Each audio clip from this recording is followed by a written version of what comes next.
ces violences sont sans doute pas nouvelles, mais avant peut-être qu'on ne voulait pas trop les voir, parce qu'elles se passaient plus dans les quartiers populaires sans doute, et puis peut-être qu'on avait aussi un peu moins les moyens de les voir, parce qu'on n'avait pas tous un téléphone portable pour pouvoir les filmer. On organise cette réunion aussi parce qu'on pense que, et ce n'est pas obligé d'être partagé par tout le monde bien sûr ici, que la police, c'est un service public et qu'on en a besoin, que normalement la police c'est l'outil qui doit permettre le respect de la loi, qui en principe est là pour protéger les plus faibles contre les plus forts. On a aussi conscience que c'est un métier difficile, qui n'est pas toujours bien payé, qu'il y a aussi des gens dans la police qui ont choisi ce métier pour risquer leur vie pour d'autres. Mais ce qu'on voit, c'est quand même pour l'instant surtout beaucoup des violences et de plus en plus, et puis aussi beaucoup de mensonges. Heureusement qu'il y a pu avoir des films de citoyens, de journalistes. Donc on aimerait comprendre ce qui se passe parce que ça vient vraiment de plus en plus grave. Et puis peut-être qu'il ne faut plus de police.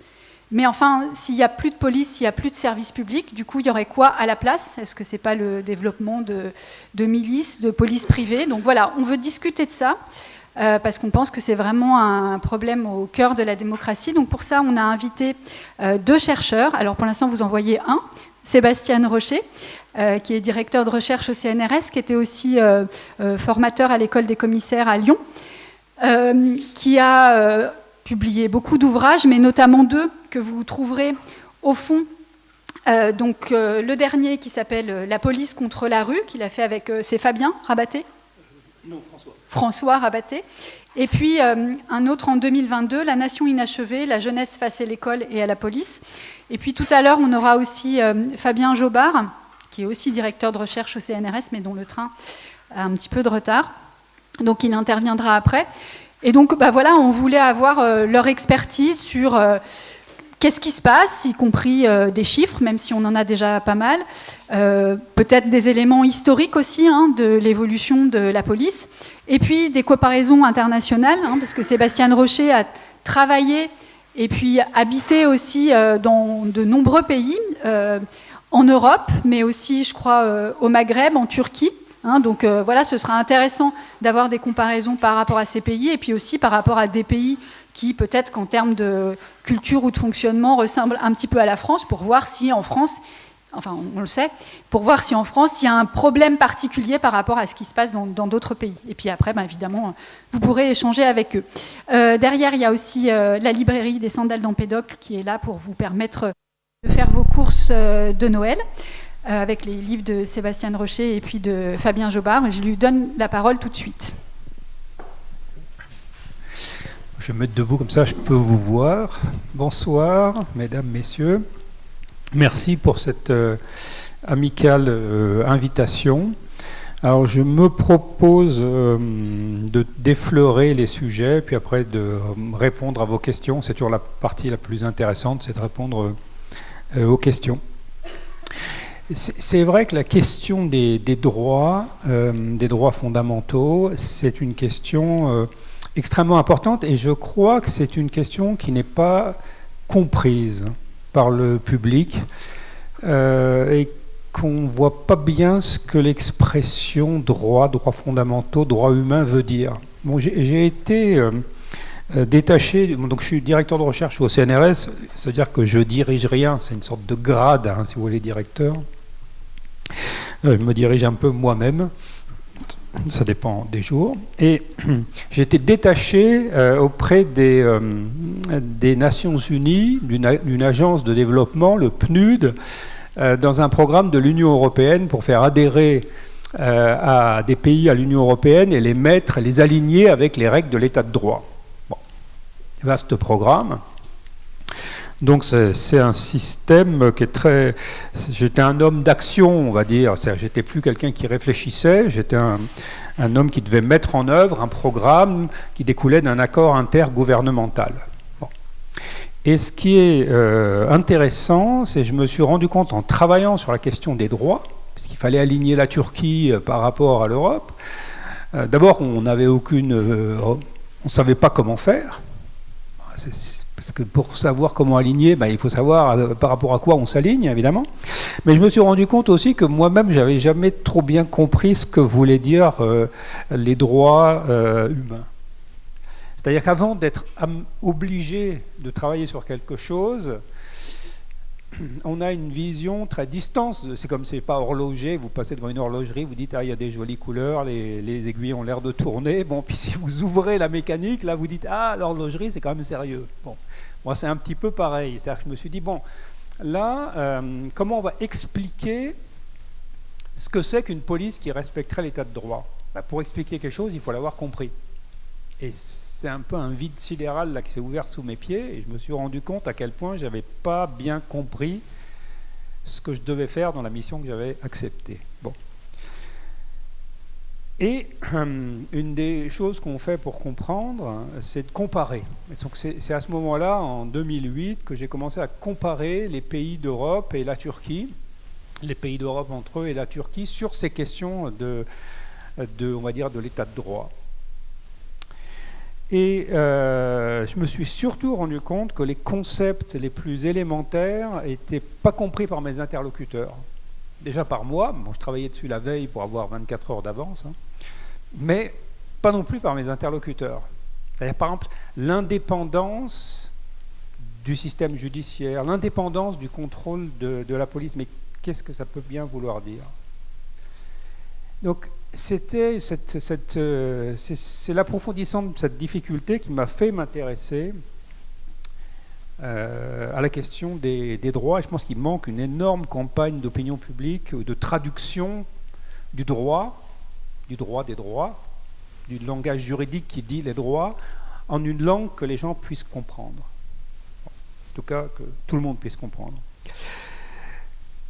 Et ça, c'est un peu le déclencheur de ma réflexion. Et je vais rajouter une deuxième chose. Alors, j'aurais déjà dû savoir tout ça parce qu'il y a eu un choc énorme qui s'est produit en 1991, la première fois à Los Angeles, quand Rodney King a été frappé au sol extrêmement violemment par des agents de police blancs et hispaniques. Et qu'il y a un plombier qui était là et qui avait un caméscope, et que ce plombier, il a filmé le matraquage au sol de Rodney King. Et c'est la première fois qu'on a vu une séquence de sauvagerie filmée de A à Z par un citoyen. C'est la première fois. Bon, il n'était pas là en mission, il était là pour faire de la plomberie, Et il se trouvait que la technologie, à l'époque ce n'était pas les téléphones portables, c'était un caméscope, a permis d'enregistrer et de montrer ce que la police avait toujours dit qui ne se passait pas. Donc que certains officiers de police étaient d'une violence difficile à qualifier et sans aucun motif. Et tout d'un coup, le monde entier a eu la preuve de ces pratiques. Bon.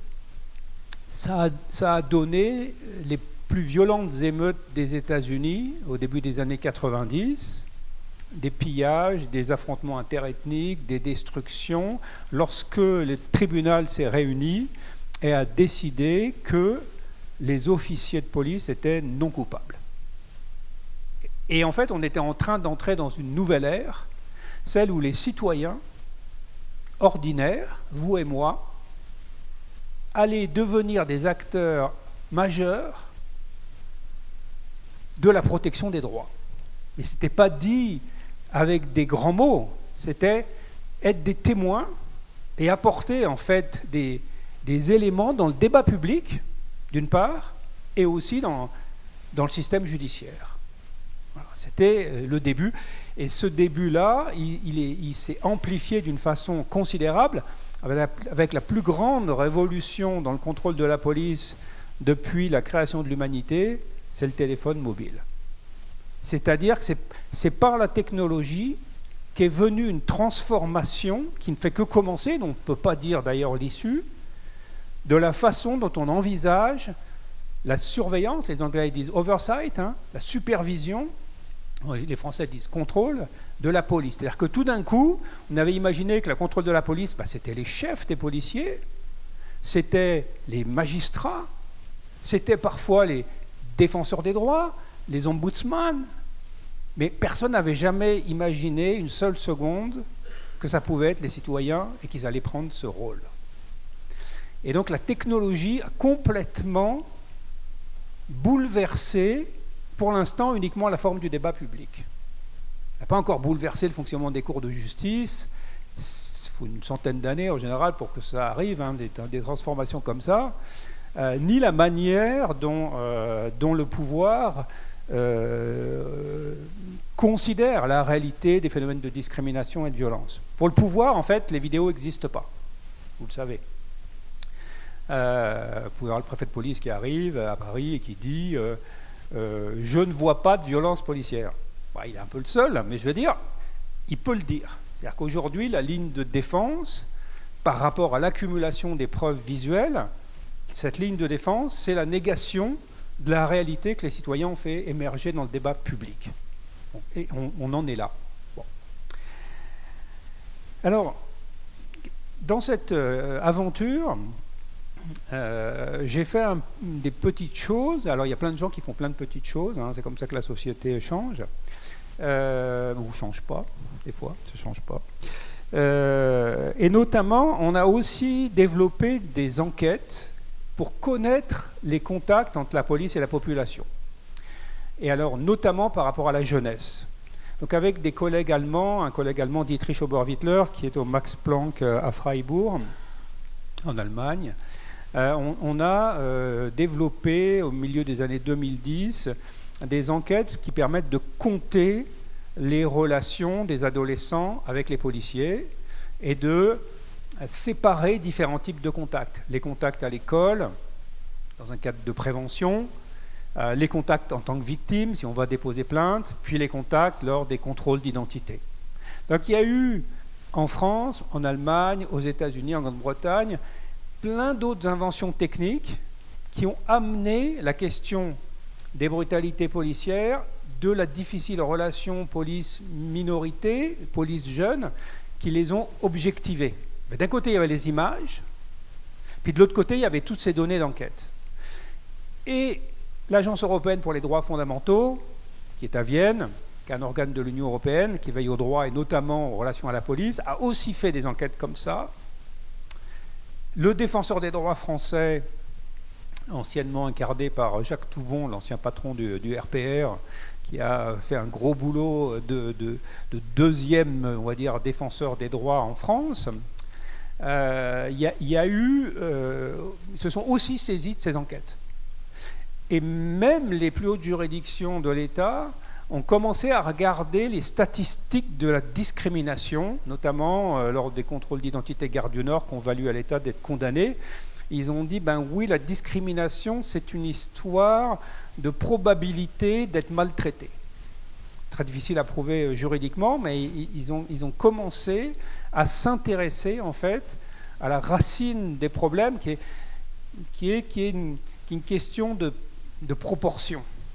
On sait... on ne sait pas mesurer le phénomène de manière pure, le phénomène de brutalité, de racisme, mais on a un certain nombre de mesures indirectes. Voilà. Et ces mesures indirectes, elles sont aussi venues dans le débat public. Et Fabien Jobard, qui va nous rejoindre tout à l'heure, il a fait une des premières enquêtes à Paris qui a aussi montré cette discrimination lors des contrôles d'identité à la sortie des gares parisiennes. Donc moi, je l'ai regardé pour les jeunes adolescents. Et ce qui est très frappant dans le résultat de ces études, c'est le rôle politique de la police. C'est-à-dire c'est le rôle dont le ministre ne parle jamais. Le ministre, il aime bien rappeler les fonctions de la police. C'est-à-dire les fonctions, c'est le rôle qui lui est confié par le droit. Il dit, la police est là pour vous protéger. Donc ça, c'est la fonction qui lui est confiée. Mais elle a aussi d'autres fonctions qui ne lui sont pas confiées. Et c'est à nouveau toute la question des contrôles d'identité. Pourquoi est-ce qu'il y a des dizaines de millions, parce que maintenant on sait, la Cour des comptes vient de rendre un rapport, qu'il y a des dizaines de millions de contrôles d'identité chaque année en France? À quoi ça sert? Ce qu'on voit avec les jeunes adolescents, c'est que ça sert à leur faire comprendre s'ils sont des citoyens de plein exercice ou des sous-citoyens. La répétition des contrôles d'identité, l'exposition à la police, elle fait savoir à chacun quelle est sa place dans la société. Parce que comment on fait pour savoir qui on est? On le sait par l'accumulation des rencontres qu'on fait avec d'autres. Vous regardez quand vous croisez le maire s'il vous dit bonjour, vous regardez comment vous traite votre voisin, s'il vous adresse la parole quand vous montez l'escalier, vous regardez comment les enseignants vous parlent quand vous allez à l'école pour la réunion de parents d'élèves. C'est à travers tous les contacts informels qu'on peut avoir qu'on détermine la place qu'on a dans la société et sa valeur aux yeux des autres. Et donc ce qui se passe, ce qu'on voit dans ces études, c'est que en fait, les adolescents font l'apprentissage de leur citoyenneté par la pratique. Ils commencent à savoir qui ils sont en fonction de la manière, dans l'établissement scolaire où ils sont scolarisés, de la manière dont ils sont interpellés lors d'un contrôle d'identité, de la manière dont ils sont traités pendant ce contrôle d'identité. Et donc la police a cette autre fonction que celle de traquer les crimes et les délits, qui est de mettre des personnes dans des places, dans des statuts, et contribuer comme ça à un ordre social. Donc ça, c'est une des choses sur lesquelles j'ai pas mal travaillé, et on voit que non seulement les mauvaises pratiques policières font qu'on n'a pas confiance dans la police, hein, on s'en douterait, n'importe qui est exposé à des mauvaises pratiques, si vous avez dans un mauvais restaurant, vous avez une mauvaise opinion du restaurant. Si vous avez dans un bon restaurant, vous avez une bonne opinion. C'est pareil pour la police. Mais ce qu'on voit, c'est que ces pratiques policières, elles forment dans l'esprit des jeunes, elles forment ce qu'on appelle leur culture civique, leur relation à l'État. Parce que comment on peut connaître l'État quand on a 13 ans? On le connaît à travers les contacts humains qu'on a avec des policiers. Et donc, la formation de l'idée qu'on se fait des fonctions du président de la République, par exemple, de l'importance du vote, toutes ces choses qui apparaissent dans l'esprit des grands adolescents, avant qu'ils aient le droit de vote, elles se forment à travers tous ces contacts concrets. Toutes ces émotions qui sont ressenties quotidiennement. Et c'est pareil pour le sentiment d'être français, le sentiment national. Alors on dit beaucoup, nous, dans la littérature, sentiment national, parce que c'est pas connoté. En France, c'est très connoté. Quand on dit sentiment national, c'est très connoté politiquement, mais dans la sociologie, c'est pas connoté politiquement. Sentiment d'appartenir à une collectivité politique. Et on voit que c'est la même chose. Le fait d'être plus ou moins bien traité par la police fait qu'on se sent membre de cette collectivité ou pas. Donc la police a une fonction formative. Elle peut intégrer ou elle peut exclure de la collectivité politique par ses pratiques. Ça c'est une première chose sur laquelle j'ai pas mal travaillé, qui concerne en fait tous les parents, tous les gens qui ont des enfants, devraient être concernés par les pratiques policières, par la dimension politique des pratiques policières.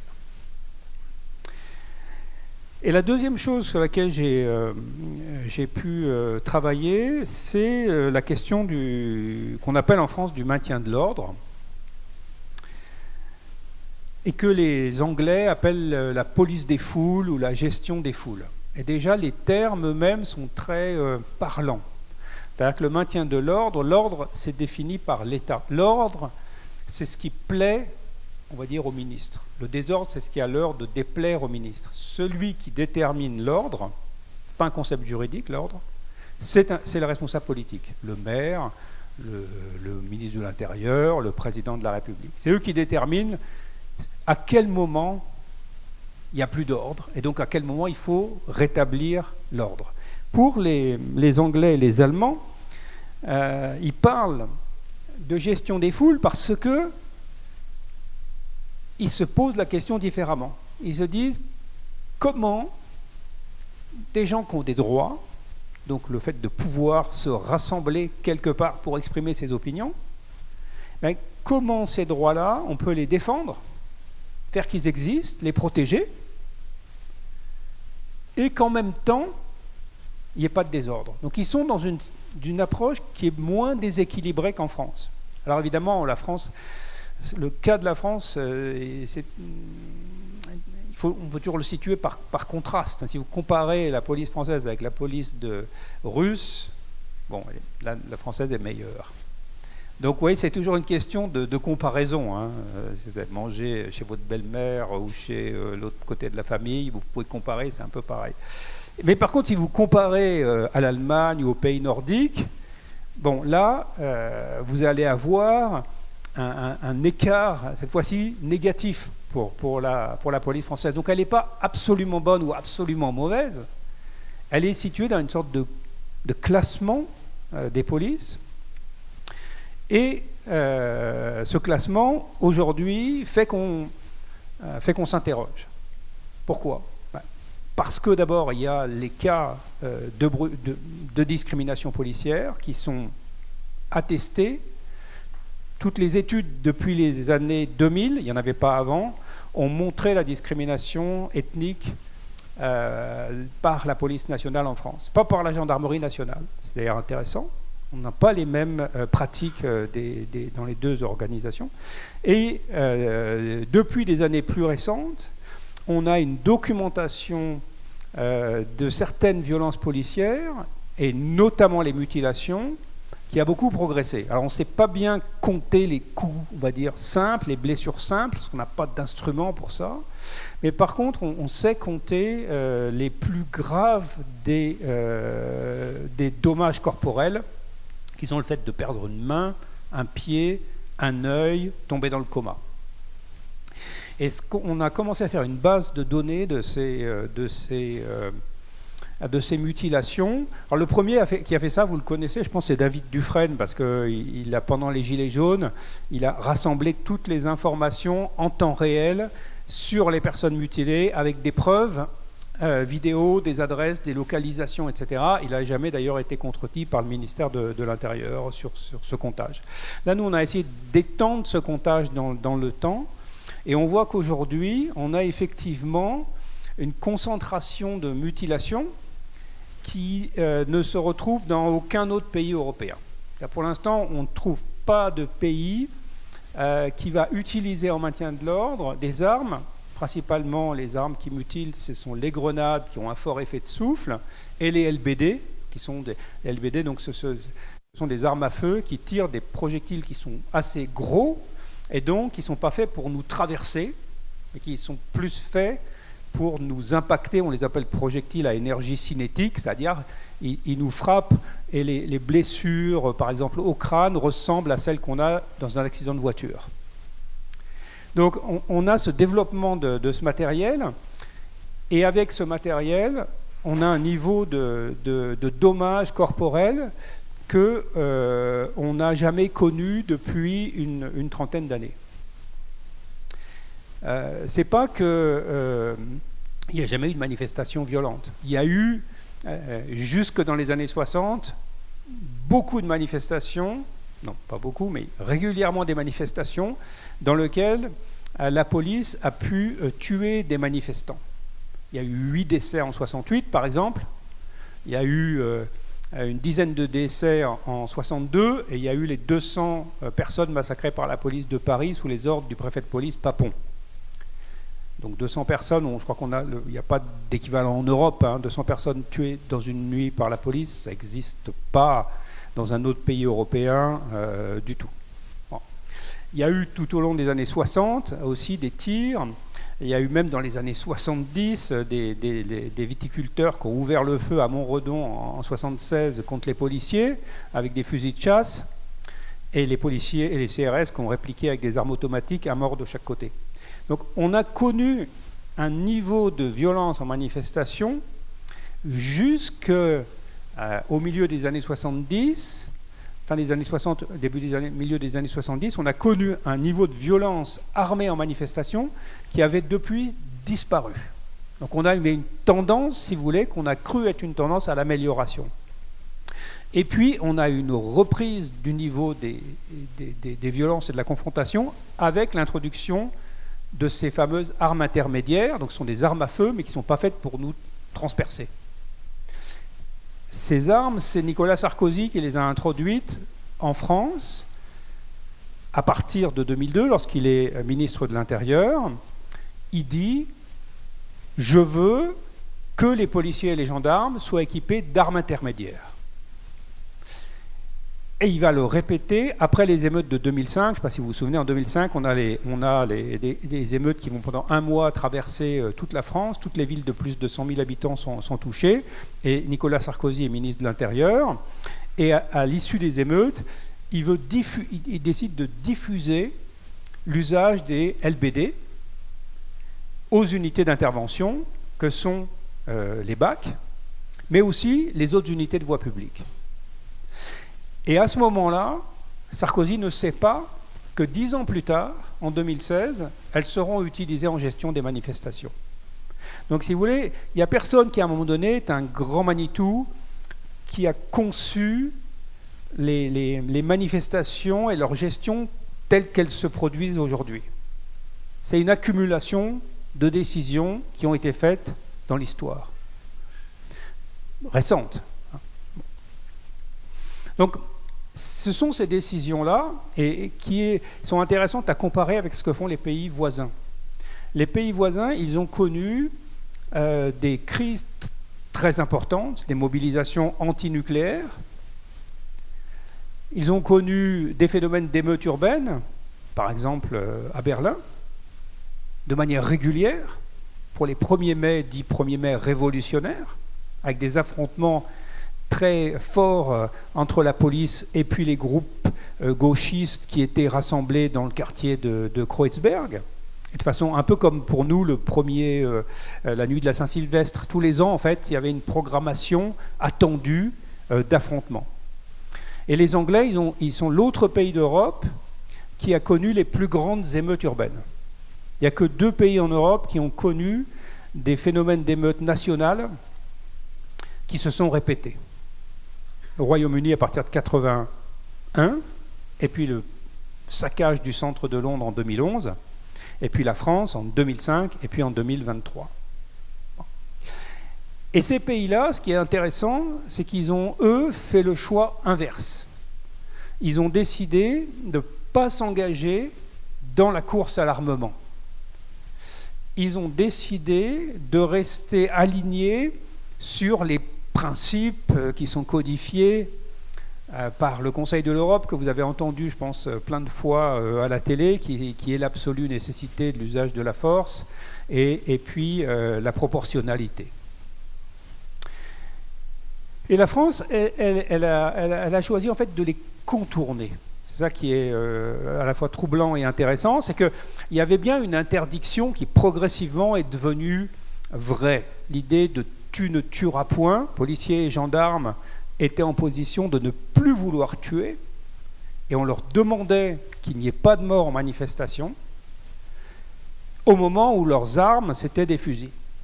En 68 encore, vous pouvez regarder les photos, les policiers ne tirent pas les CRS avec les armes, ils s'en servent de la partie qui est la crosse pour frapper, mais ils ne tirent pas avec leurs armes, mais ils sont encore équipés de ce type de matériel. Mais à partir des années 2000, c'est le changement du matériel qui va contourner les règles morales. C'est-à-dire que pendant un siècle, on a développé l'idée qui est présente dans l'instruction de la gendarmerie de 1920, donc ça fait presque un siècle, qui est de ne pas verser de sang en manifestation. Et par verser de sang, ça voulait dire ne plus ouvrir le feu sur la foule sans sommation, et ne plus même ouvrir le feu sur la foule du tout. Mais en fait, ces interdictions-là, elles ont été contournées, sans que personne l'ait complètement voulu, par l'introduction de ces fameuses armes intermédiaires. Ce sont en fait les grenades explosives et les LBD qui ont fait que les policiers ont continué à dire, voilà, on tient à nos règles morales, on ne va pas ouvrir le feu en manifestation. Et d'ailleurs, c'est ce qui se passe en France, les policiers et les gendarmes n'ouvrent pas le feu en manifestation. Il est arrivé qu'ils sortent leurs armes, on a vu les images, en fait, ils ne tirent pas. Parce qu'aujourd'hui, les dommages les plus graves ne viennent plus de ces armes-là. Elles viennent d'un autre type d'armes. Ce qui fait qu'en fait, les interdits moraux qu'on a mis une centaine d'années à construire, et qui sont très bien intégrés, quand vous écoutez les policiers et les gendarmes à la télé, ils disent « Nous, en France, on ne sort pas notre arme. Et ils disent par exemple, aux Pays-Bas, il y a un policier qui a tiré, qui a blessé un manifestant avec son arme. C'est vrai. Mais ce qui se passe en France, c'est qu'on a un niveau de mutilation inconnu dans le reste de l'Europe, parce que ces armes nouvelles ont pris une place nouvelle, et on en parle comme si ce n'étaient pas des armes à feu. C'est-à-dire que le ministère de l'Intérieur, il fait comme si les grenades et les LBD n'étaient pas des armes à feu. Alors que ce sont, par la définition, pas moi qui l'ai écrite, ce sont des armes à feu. Et ce sont des armes à feu qui ne visent pas, encore une fois, à nous traverser, à nous perforer. Voilà. Donc c'est ce grand basculement-là qu'on a essayé de comprendre avec François Rabaté. Donc on avait fait un film qui s'appelait 60 ans de maintien de l'ordre, que je vous encourage à voir. Il doit être sur je ne sais pas quel support, c'est sur la chaîne parlementaire. On avait raconté l'histoire du maintien de l'ordre en France et en Europe, et la façon dont la France, finalement, a raté les occasions de faire autrement. En 68, il y a le préfet Grimaud, qui comprend ce qu'est mai 68, et que personne ne veut renverser le régime et le général de Gaulle, et qui a une gestion aussi apaisée qu'il peut d'un phénomène massif de conflictualité considérable. Donc en 68, on a le préfet Grimaud qui introduit ce qu'on appellerait aujourd'hui la désescalade. Il crée même des postes de secours dans les commissariats pour que les personnes qui ont été interpellées ne soient pas maltraitées par les policiers une fois qu'elles arrivent au commissariat. Donc ça, c'est le premier tournant qu'on rate. En 86, c'est la mort de Malik Oussekine, qui est matraqué à mort par les voltigeurs, donc des unités qui sont montées sur des motos, qui ont été mises sur pied après mai 68. Après mai 68, le ministre de l'Intérieur, Raymond Marcellin, dit « Plus jamais mai 68 se reproduira ». Et il va dissoudre un certain nombre de groupes d'extrême gauche, d'extrême droite, et il va introduire les voltigeurs. Et ce qui est intéressant et dramatique, c'est qu'en fait, ils sont introduits en 68 et ils font leur premier mort en 86. Vous voyez toujours cette temporalité longue pour voir les effets, de même que Sarkozy a introduit les LBD en 2002, et c'est en 2016 que les personnes commencent à être mutilées dans un nombre important. Donc on a vraiment ce décalage dans le temps. Et en 86, il y a deux missions parlementaires qui se réunissent, mais aucune des deux ne forme de conclusion solide sur la manière de faire le maintien de l'ordre différemment. Ça, c'est le deuxième ratage. Et le troisième ratage, c'est en 2010, les Européens, ils voient l'émergence des Black Blocs, du technique du Black Bloc à Seattle, à Hambourg, à Milan. Et les pays européens, ils voient cette très forte conflictualité et puis ces techniques qui visent à bousculer la police, à les faire reculer, à gagner du terrain, y compris par l'usage de la force, de projectiles, etc. Et ils se disent, il faut qu'on trouve un moyen paisible de gérer la violence. Et là, à partir de 2010, c'est le projet Godiac. Je ne sais pas si vous avez entendu parler, c'est un projet européen. Les chefs de police des pays qui veulent participer se rassemblent, s'associent à des universitaires et ils disent « mais comment on peut faire autrement ?» Et là, ils mettent en avant des idées très simples, mais compliquées à mettre en œuvre, qui est d'abord la communication tactique. Comment on fait pour communiquer avec une foule dans une situation tendue ? Ça s'appelle la communication tactique. Pourquoi ? Parce qu'avant la manifestation, il y a des formes de coordination avec la préfecture. Mais les membres du Black Bloc, ils ne se coordonnent pas trop avec la préfecture. Donc, les formes traditionnelles de coopération avec les syndicats, qui existaient depuis 1909, avec la CGT, elle commence à partager ses itinéraires avec les préfectures de police à partir de 1909, bon, ça ne marche plus. Donc, ils disent communication tactique. On va, dans la foule, être capable de communiquer avec certains des segments de la foule. Pas tous ne vont pas nous écouter, mais on va arrêter d'avoir une approche indifférenciée, c'est-à-dire on tire au LBD sur un gamin qui passe à côté, parce qu'il y a des Black Blocs qui sont en train d'enfoncer le côté gauche du dispositif de maintien de l'ordre. Donc ils introduisent cette notion de savoir communiquer en manifestation avec des équipes spécialisées de centaines de personnes. À Berlin, il y a 200 personnes qui sont chargées de ça. À Londres, c'est à peu près pareil. Et puis, ils introduisent cette idée de différenciation. traiter différemment les gens en fonction de leur comportement. C'est pareil, c'est une idée très très simple, mais c'est une idée qui est absolument révolutionnaire si on la met en œuvre correctement.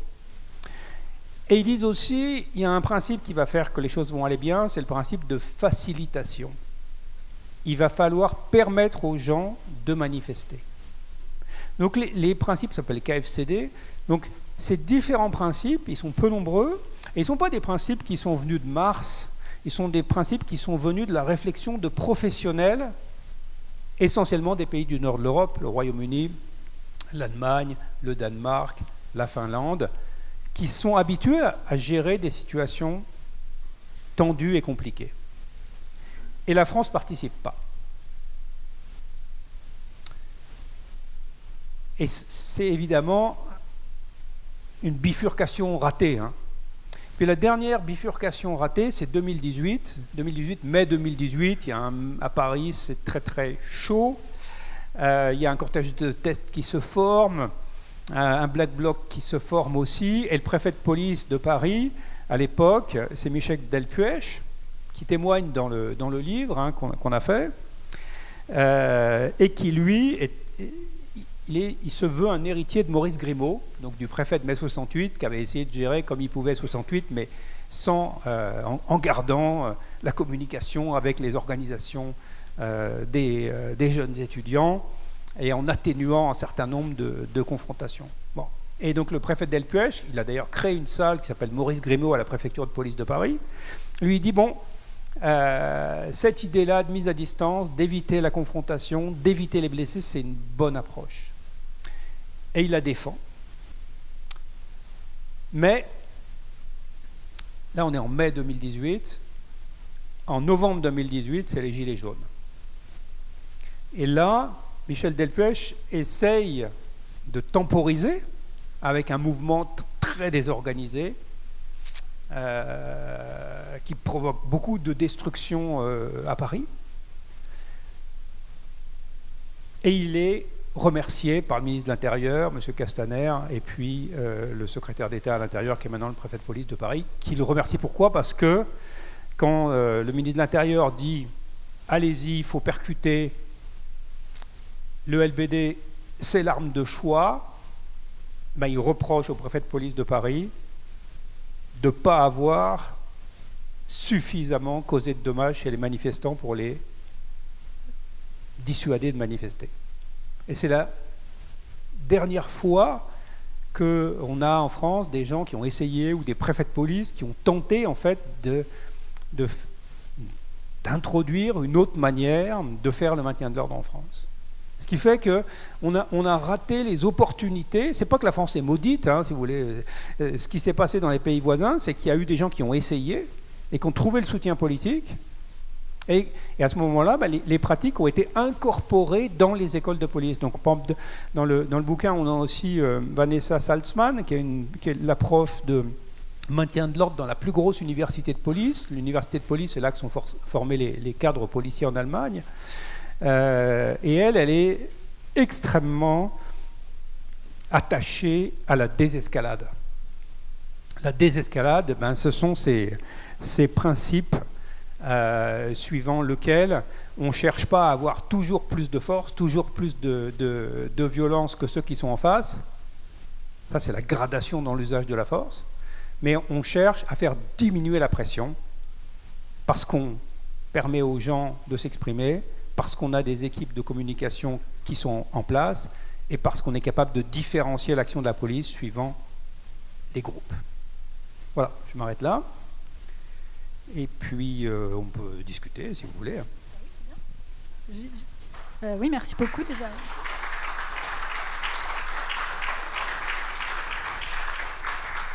Alors, qu'est-ce qui veut faire des remarques, poser des questions ? Bonsoir, merci pour vos interventions. Petite question par rapport à ce que vous avez dit sur Nicolas Sarkozy quand il a introduit à partir de 2002 le LBD. Vous dites qu'il n'imaginait pas que 10-15 ans plus tard, il y aurait cet usage-là, mais est-ce que ce n'est pas un peu une naïveté ? Est-ce que dans l'histoire de la police, on va dire moderne, mettons après la Seconde Guerre mondiale, est-ce qu'il existe hors accident qui fait qu'on arrête certaines pratiques, Est-ce qu'il existe des gens qui disent ah ben ces armes-là en fait on les a essayées, ça fonctionne pas, on les arrête tout de suite, plutôt que d'attendre qu'il se passe je sais pas des drames pour ensuite les arrêter. Est-ce qu'il n'y a pas toujours eu cette espèce de course à l'échalote? On introduit des trucs, ça rentre dans l'usage, et puis ben, il y a bien 15, 20, 30 ans plus tard, on se rend compte, ah oui, c'était une mauvaise idée, et face à l'opinion publique, on est obligé de changer de braquet. Est-ce qu'il existe des contre-exemples à ça?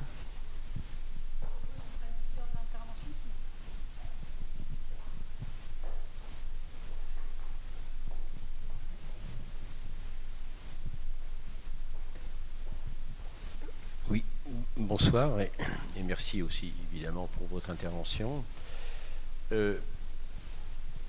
Alors, est-ce qu'il n'y a pas aussi un problème spécifiquement français dans le rapport entre le pouvoir, je dirais les politiques, et la police, c'est-à-dire un problème fondamentalement de démocratie.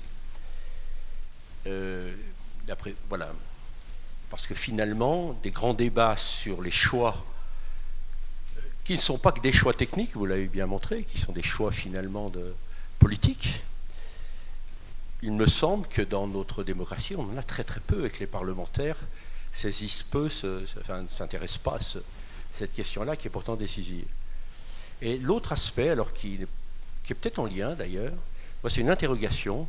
Je suis très frappé, je ne suis pas tout jeune, de sentir une évolution au sein de la police en France qui me paraît extrêmement inquiétante et qui est peut-être la conséquence de la première remarque, c'est-à-dire d'une espèce d'autonomie qui est laissée à la police, qui fait, je ne sais pas, je vais le poser encore plus brutalement, quand je vois par exemple l'espèce de corporatisme policier avec des interventions qui ne me paraissent pas du tout démocratiques ou inacceptables dans une démocratie, je m'inquiète, voilà, et je voulais avoir votre regard, y compris dans une dimension comparative.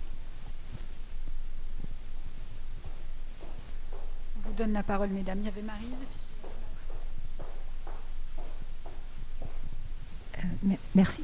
Je m'interroge, moi, sur le rôle, par exemple, de l'industrie de l'armement. Est-ce qu'il n'y a pas une pression de cette branche de l'économie pour produire, pour vendre, voilà. Et moi, je m'interroge sur la notion de droit dans les écoles qui forment les policiers.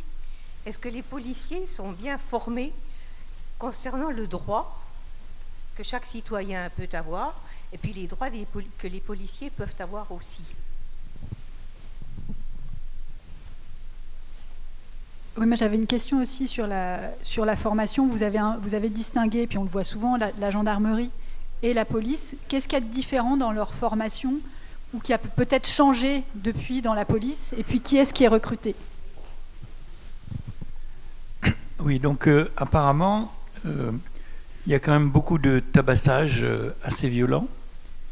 Et systématiquement, s'il n'y a pas une preuve contraire, les policiers réagissent en disant il nous a agressés, même si la personne n'a absolument pas agressé. Et donc, du point de vue du droit et de ce qui se passe devant les tribunaux, comment ça se fait que la parole des policiers a plus de poids que la parole des citoyens? Parce que là, je pense que c'est quand même extrêmement grave, parce que ça arrive très très souvent que des gens, en particulier des jeunes ou des racisés, se fassent tabasser, et que quand ils essayent de porter plainte, on s'aperçoit que c'est la police qui porte plainte contre eux. C'est-à-dire il y a un mensonge systématique, et ça délite complètement l'état de droit. Encore une au début, et puis après, je vous rends le micro.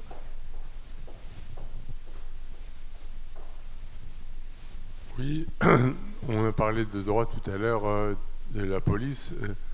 Quels sont les droits de la police et les limites qu'elle ne doit pas franchir et qu'elle franchit quand même? Par ailleurs,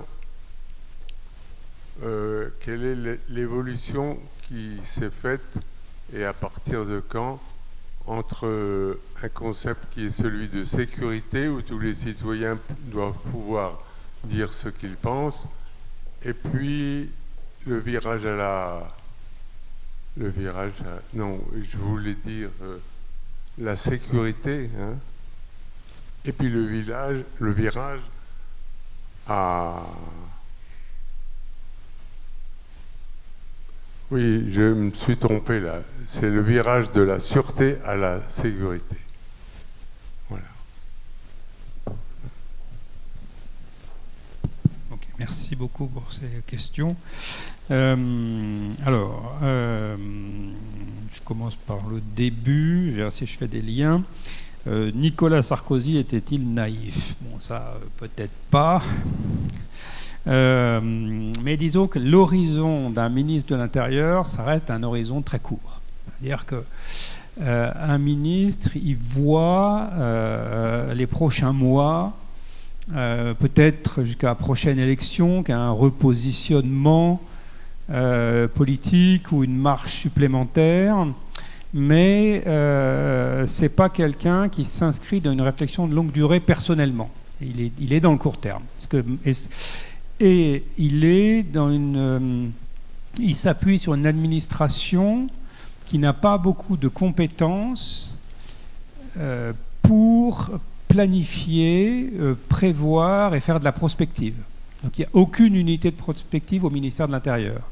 Donc ni le ministre qui a les yeux plutôt rivés sur les résultats des sondages, les comportements de ses compétiteurs, ni son administration sont capables de se projeter. Donc ils sont vraiment dans une gestion qui est extrêmement instantanée et encore plus en situation de crise.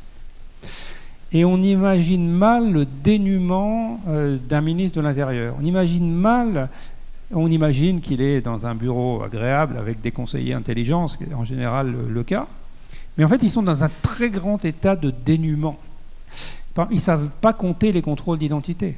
Il fallait que la Cour des comptes fasse une mission spéciale pour qu'on sache à peu près, sans être vraiment sûr, le nombre de millions de contrôles d'identité qu'il y a en France.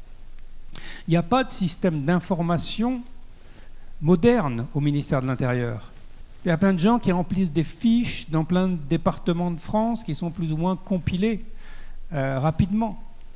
Donc il ne faut pas imaginer qu'on a face à soi des gens qui ont une réflexion stratégique et un projet. Est-ce que vous avez déjà entendu le projet de Gérald Darmanin? Ben non, parce qu'il n'y en a pas. Donc on a une succession d'annonces qui sont faites, mais c'est pareil pour son prédécesseur. Hein. Ça j'ai rien contre Gérald Darmanin, mais il n'y a pas de document stratégique en France. Vous pouvez vous connecter, ministère de l'Intérieur, stratégie. Il n'y a pas de stratégie. La drogue, il a des déclarations, il est outré, mais il n'a pas de stratégie, il n'y a pas de document stratégique. Hein. Donc il faut bien voir le ministère de l'Intérieur comme un ministère qui est un peu comme une coquille de noix, qui est dans la tempête de l'océan et qui se dit, je vais peut-être arriver à un rivage, peut-être pas. Il ne faut pas imaginer, encore une fois, la symbolique de l'État, les ors de la République, la largeur des tapis rouges, c'est une chose, la capacité d'administrer, c'est complètement autre chose. Donc en fait, ils sont quand même dans cet état d'esprit du très court terme. Et le très court terme, c'était l'incarnation de la force contre des mouvements de désordre. Fabien, tu peux nous rejoindre. Donc voilà un peu le moment où Nicolas Sarkozy fait ses annonces. Il ne se pose pas la question de ce à quoi ça pourrait servir plus tard éventuellement. Vas-y, passe, viens t'asseoir où tu veux. Non, au contraire, mais bienvenue. Non, tu es obligé de te faire remarquer, personne ne peut te rater. Donc, voilà, donc on est dans... voilà. Et il y a quelques moments où les responsables politiques ont limité l'usage de certains matériels. Après Sivens, en 1977, à Crémalville, quand les grenades explosent et qu'elles mutilent un militant allemand, un militant français, on ne change pas les grenades. en 2014, à Sivins, le ministre va dire on va changer le type de grenade. Donc, par moment, il y a des modifications techniques qui sont apportées. Les clés d'étranglement, la clé qui a tué Cédric Chouviat, c'est une clé que le ministre a décidé qu'il ne fallait plus utiliser. Donc il y a par moment des petites modifications qui sont apportées. Voilà. Mais sinon, il y a des introductions de techniques ou de matériel qui ont des effets retardés très, très importants. Sur le problème français de la police et de la démocratie, c'est vrai que, par exemple, quand Christophe Castaner avait lancé le Beauvau de la sécurité, vous vous souvenez, et puis Fabien avait été invité à participer au Beauvau, tu étais après le Beauvau, non, au schéma national du maintien de l'ordre. C'était confus. Voilà, c'était confus. Voilà, le schéma national du maintien de l'ordre. C'est les deux moments qu'il y a eu dans l'histoire contemporaine où le ministre a dit, bon, on va discuter avec des gens qui ne sont pas juste des fonctionnaires du ministère de l'Intérieur, de ce que c'est que la police, et après le schéma national, où il y a quelques universitaires qui ont été invités, mais qui ne sont pas responsables évidemment des conséquences, à réfléchir sur le schéma national du maintien de l'ordre. Et ça, ce sont des exceptions dans l'histoire politique française. Ça s'est produit à ce moment-là. Ça s'est produit partiellement, pas très bien, imparfaitement, etc. Mais on n'avait même jamais eu ça jusqu'à ce moment-là. Donc effectivement, il y a un déficit de débat public. Et le Parlement, ce qui est frappant quand on regarde les rapports du Parlement, par exemple, après 1986, après Malik Oussekine ou après Sivins, on voit quand même la très grande pauvreté de la capacité du Parlement à se saisir de la question du maintien de l'ordre et à faire des propositions qui vont ensuite suivre. Donc effectivement, il y a une faiblesse politique dans le suivi des activités de police. Est-ce que la police est particulièrement autonome ?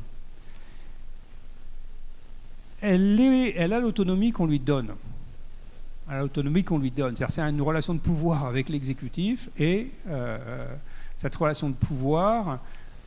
elle fait que si le gouvernement ne demande rien en échange de ce qu'il donne, ben on a apparemment l'idée que la police est autonome. Mais moi, je pense qu'elle n'est pas spécialement autonome. La mission de Gérald Darmanin, ça a été d'avoir des bonnes relations avec les syndicats de police. Et il a rempli cette mission.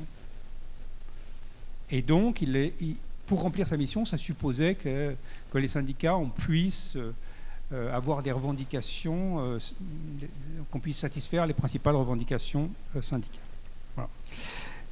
Je rajoute 2-3 mots, puis je passe la parole peut-être à Fabien. D'abord, sur le rôle de l'industrie, oui, alors c'est pareil, on a Peter Nerund qui était responsable au Royaume-Uni de l'achat des matériels en maintien de l'ordre, et Peter raconte qu'en permanence, les fabricants de matériel venaient leur proposer ce qu'il appelle lui des gadgets, qui étaient les armes qu'on a vues utilisées en France en juillet 2023, par exemple les beanbags et d'autres matériels de ce type-là, qui sont des sortes ça ressemble au LBD, et qu'en permanence, lui, avec son équipe, il les évaluait, et il les évaluait comme trop dangereuses et il les rejetait.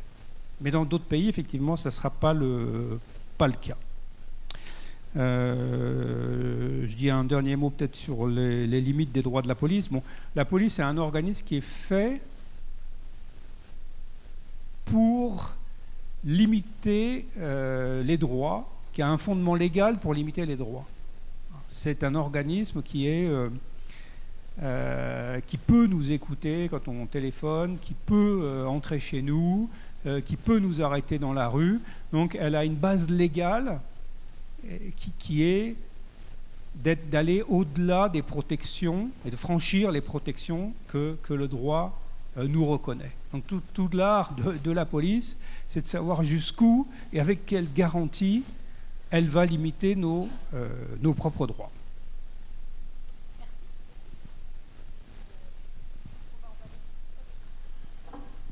On va avoir maintenant le plaisir d'entendre Fabien Jobard, donc, qui est l'auteur d'autres livres, mais notamment des deux qui sont au fond, dont un qui a été réédité, je crois, sur la sociologie de la police Et du coup, je crois que tu as été amené à en changer des parties, notamment sur ce que tu racontais sur le maintien de l'ordre. Et la BD, que je vous conseille aussi vivement, qui raconte un peu, et pas simplement, mais l'histoire de la police. Global Police. Merci beaucoup et toutes mes excuses. Enfin, la SNCF vous prie de bien vouloir excuser mon retard, hein, plus exactement. Voilà, mais nous avons fait vite, nous avons traversé la ville depuis les hauteurs jusqu'ici à tempo soutenu, ce qui m'a permis donc d'entendre tes dernières réponses et je m'en réjouis. Alors effectivement, je viens de travailler nous venons de déposer chez l'éditeur cet après-midi même la deuxième version d'un bouquin qui s'appelle Sociologie de la police. Alors, je pense que vous ne l'avez pas ici parce qu'il est épuisé celui-là, logiquement. Mais voilà. Dans cette première édition, Sociologie de la police, que j'ai donc faite avec mon collègue Jacques Demaillard, la partie consacrée au maintien de l'ordre s'intitulait « Vers une pacification des conflits ». Et donc 10 ans après, on avait fini ce bouquin-là en 2014-2015. Et donc 10 ans après, j'ai dû tout réécrire et réintituler cette partie qui ne s'appelle plus « Vers une pacification des conflits », mais une brutalisation du maintien de l'ordre. Donc c'est dire si en effet les 10 ou 15 dernières années, plus probablement même les 10 dernières années, ont marqué un tournant, une vraie rupture dans une tendance qui était très ancienne. Depuis le début du XXe siècle, il y a eu une civilisation de la police des foules, c'est-à-dire de la façon dont la police contient, gère, oriente, réprime les manifestations revendicatives. C'est très important de le souligner. En France métropolitaine, et à l'exception de la préfecture de police, qui est un petit caillou dans la chaussure de l'organisation policière en France, mais dans la France du XXe siècle, petit à petit, on discipline la police dans son rapport aux foules. Et ce qui est intéressant, je reviendrai juste un tout petit peu sur la préfecture de police, hein. Mais ce qui est intéressant, c'est de voir comment ça a commencé tout ça. Ça a commencé par une préhistoire qui sont les lois dites Waldeck-Rousseau, 1884, une loi qui légalise les syndicats. Vous vous souvenez que depuis la Révolution française, les organisations syndicales n'étaient pas autorisées. Alors évidemment, il y avait plein d'autres formes pour porter les revendications collectives des travailleurs, mais à partir donc de l'avènement réel de la Troisième République, c'est-à-dire dans les années 1880, on légalise les syndicats. Et Waldeck-Rousseau prend une instruction. Donc ce n'est pas le même statut qu'une loi, évidemment, mais prend une instruction destinée aux forces de gendarmerie à l'époque, qui concerne ce qu'on appelle aujourd'hui, nous, le maintien de l'ordre public.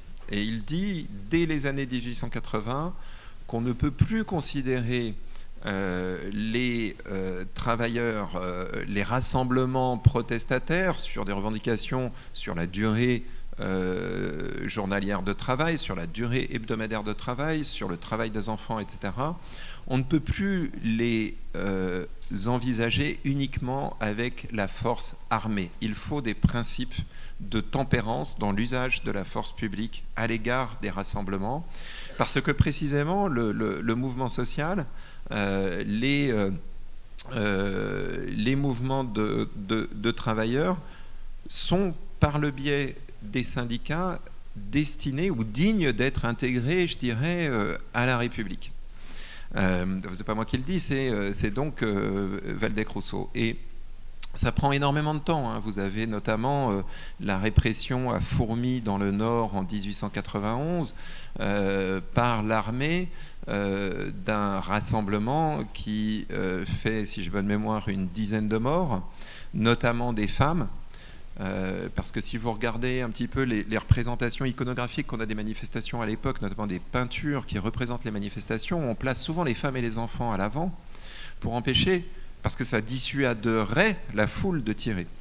Eh bien, à Fourmies, ça ne dissuade pas la foule de tirer. À Draveil, en banlieue parisienne, 10 ans plus tard, non plus, sur des très forts conflits du travail, sont les ouvriers on dirait aujourd'hui du BTP, mais sont ceux qui draguent le sable de la Seine pour construire Paris derrière. Et puis, en 1909, il y a une manifestation qui est organisée à Paris par la CGT, qui est organisée entre guillemets. Disons d'abord qu'il y a l'exécution d'un anarchiste à Barcelone par la monarchie espagnole, un anarchiste catalan très connu qui est Francesco Ferrer.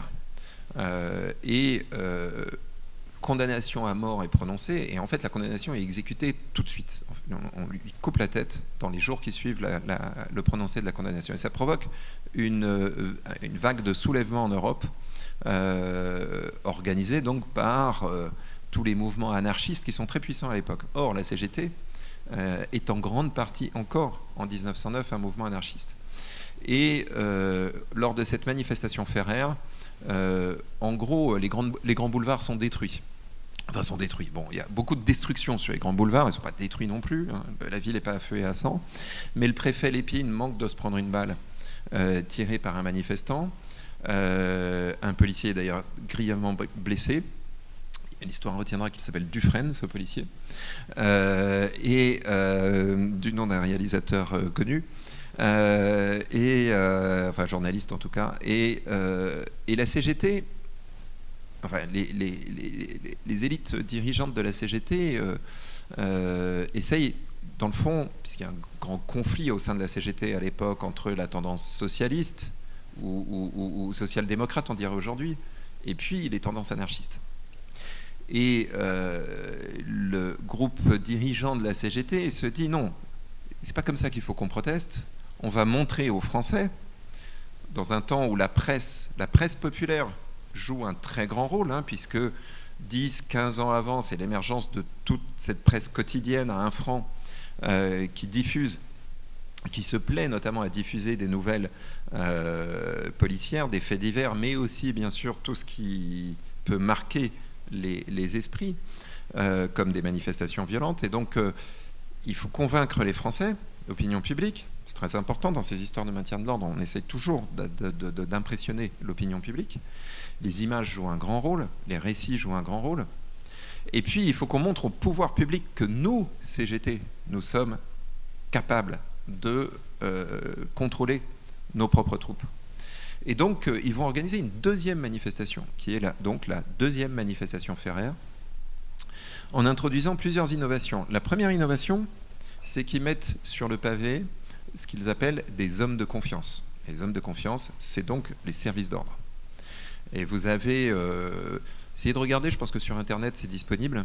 Alors malheureusement, dans la bande dessinée, j'y pense à l'instant, parce que j'y ai jamais pensé, mais on n'a pas représenté ça, alors qu'on a des témoignages iconographiques, notamment on a une photographie, une carte postale de ces hommes de confiance, hein, qui sont des bons gaillards, hein, pas tout jeunes, mais quand même, disons, solides sur leurs appuis, sans doute, qui entourent l'ambassade d'Espagne pour empêcher que les manifestants s'en prennent à l'ambassade d'Espagne. Et donc, ils jouent un rôle là de police des institutions. Hein. Quand vous faites une manif, les forces de l'ordre sont très sensibles à la protection des représentations diplomatiques. Hein. C'est ce qui explique que vous ne pouvez pas, à Paris, manifester. Enfin, c'est un des éléments qui explique qu'on ne peut pas manifester place de la Concorde. Parce que vous avez l'ambassade des États-Unis juste derrière, et puis derrière, vous avez l'ambassade d'Angleterre. Et puis deuxième innovation, à côté de ces hommes de confiance, c'est-à-dire et alors il y a une peinture célèbre de ces hommes de confiance de Stendhal. On les voit donc avec leur longue barbe assez large d'épaule, arborer un gros écusson rouge, pas encore de brassard, mais un gros écusson rouge au revers de la veste. Et puis d'autre part, ils négocient avec la préfecture un horaire de départ, un itinéraire, et un point de dispersion. Et donc, ce qui est très important à retenir de cet événement-là, c'est que en réalité, le maintien de l'ordre, cette civilisation du maintien de l'ordre, elle résulte d'une transformation conjointe, je dirais, des forces de police et du mouvement social, des forces manifestantes. C'est très important de le garder en tête. Et quelques années après, au sortir de la Première Guerre mondiale, le gouvernement français va créer une force de police. Alors il se trouve qu'elle est de statut militaire, c'est la gendarmerie, mais va créer les gardes mobiles, gendarmerie mobile, en 1921. C'est-à-dire une force de police qui est exclusivement consacrée à la tâche de la police des foules, entraînée pour ça, équipée pour ça, et qui obéit à des principes stricts, rigoureux, notamment le principe de discipline, d'obéissance aux ordres et d'abrogation de l'initiative individuelle. C'est-à-dire qu'en fait, quand vous êtes policier, une des caractéristiques du métier policier, c'est que, alors en langage policier, ça se dit discernement, alors, en langage courant, ça se dirait appréciation de la situation. En fait, quand vous êtes policier, vous essayez de comprendre ce qui se passe autour de vous, l'incident pour lequel on vous a appelé, ça peut être une violence conjugale, violence intrafamiliale, ou un différend à la sortie d'un bistrot ici. Et vous essayez de comprendre, vous essayez de savoir, et vous agissez en conséquence. C'est le discernement, l'appréciation par le policier de la situation. En maintien de l'ordre, vous obéissez aux ordres et c'est tout. Même si des violences se produisent à quelques pas de vous, et même si des gens sont victimes de violences, en réalité, sauf cas exorbitants, mais ça, la hiérarchie ou le juge, voire le juge pourra en juger, vous obéissez aux ordres, vous ne sortez pas du rang. C'est très important ce principe de discipline en maintien de l'ordre. Et au fil du XXe siècle, la brutalité des manifestations et la létalité des manifestations, la mortalité, enfin les incidents mortels vont baisser. Avec quand même une exception, c'est cette affaire de la préfecture de police. Donc ça, il faut quand même bien le souligner. On a en France, on dit souvent qu'on a en France deux forces de police, police nationale, gendarmerie nationale. Et en fait, la police nationale, préfecture de police, gendarmerie nationale. Et puis, il faut quand même jamais oublier les forces de police municipales parce qu'elles sont en effectif croissant et elles prennent une importance assez considérable dans la manière dont on assure l'ordre dans les villes au quotidien. Alors, je vais vite et puis je vais faire une grande... Ah oui, préfecture de police. La préfecture de police, pourquoi c'est très particulier? Parce que le préfet de police, en fait, jouit d'une très très forte autonomie. On l'a vu au moment de l'épisode du 6 février 1934, sur lequel on pourra revenir, qui est un épisode très très confus, qui n'est pas sans analogie d'ailleurs avec ce qui s'est passé en novembre 2018 à Paris. Et puis on l'a vu surtout pendant la guerre d'Algérie. Ça, c'est extrêmement important. Pendant la guerre d'Algérie, un mandat implicite a été donné aux préfets de police qui se sont succédés. Il n'y avait pas que Papon, avant lui il y en avait un autre qui était le préfet Bello,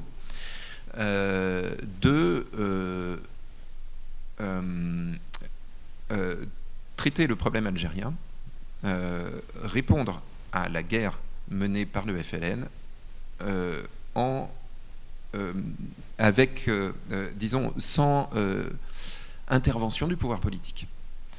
Je veux dire par là que, notamment à partir du moment où l'état d'urgence était prononcé, le préfet Papon a agi absolument sans contrainte sur le ressort de son territoire, et même d'ailleurs un peu au-delà, dans ce qui est aujourd'hui notamment les Hauts-de-Seine. Ça a donné la répression de la manifestation du 17 octobre 1961, plusieurs dizaines, voire assurément plus d'une centaine de morts, mais c'est le 17 octobre, c'est le 18 octobre, c'est le 19 octobre, c'est le 20 octobre, ce sont toutes les journées durant lesquelles des Algériens ont été retenus, on ne pourrait pas dire gardés à vue, on est hors procédure judiciaire totale, et les uns tués par tir de fusils mitrailleurs, les autres jetés à la Seine, les troisièmes tabassés, étouffés. On ne saura sans doute jamais combien il y a eu de morts, mais assurément plus d'une centaine, si on se réfère aux travaux historiques les plus récents. Et les plus récents sont 2 historiens anglais, il y a une quinzaine d'années, qui ont écrit un bouquin traduit en français qui s'appelle Paris 1961. Et puis le massacre de Charonne, hein, avec des policiers, alors ça il faut garder ça en mémoire parce qu'il y a une vraie histoire à la préfecture de police, avec des policiers de compagnie de district, compagnie du préfet de police. Alors, ensuite, effectivement, les policiers rentrent à la caserne, comme disait Maurice Papon, même à Paris, et sur le sol métropolitain, on a une vraie tempérance de la façon de faire la police des foules. Alors, qu'est-ce qui s'est passé ? D'où le titre de cette partie, dans cette première édition épuisée, vers une pacification des conflits. Alors, qu'est-ce qui s'est passé qui fait que on doit appeler cette même partie brutalisation des conflits ? Alors, je ne sais pas je ne doute pas que Sébastien vous a donné déjà plein d'informations sur la question, mais je vais vous donner un point de vue un peu personnel sur la question. Il se trouve qu'en 1995, avec mon camarade Olivier Filiol, donc c'est avec lui que j'ai fait le bouquin Politique du désordre là-bas, on avait mené des entretiens avec les chefs de police qui traitent des questions de maintien de l'ordre. On avait fait pas mal de choses, des observations de manifestations. Olivier Filiol avait collecté tout un ensemble d'archives dans les commissariats de police de Marseille et de Nantes sur les manifestations. Moi, j'avais fait des entraînements avec justement avec les compagnies d'intervention de la préfecture de police à Paris. Les compagnies de district à l'époque ça s'appelait.